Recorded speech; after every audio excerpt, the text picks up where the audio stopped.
My name is Dashe, and I am a dental nurse at Cardiff and Vale University Health Board. I joined the Health Board because I wanted to look after people in a healthcare setting and gain a recognised qualification. I researched the various jobs in healthcare and saw dental nursing.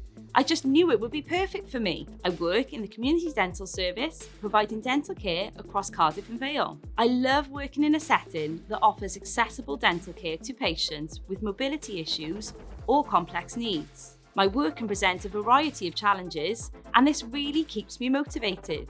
It is diverse and fulfilling, from working with children in clinics to providing dental care to patients in nursing homes. I prepare clinical areas, book patients, and carry out general dental nurse duties.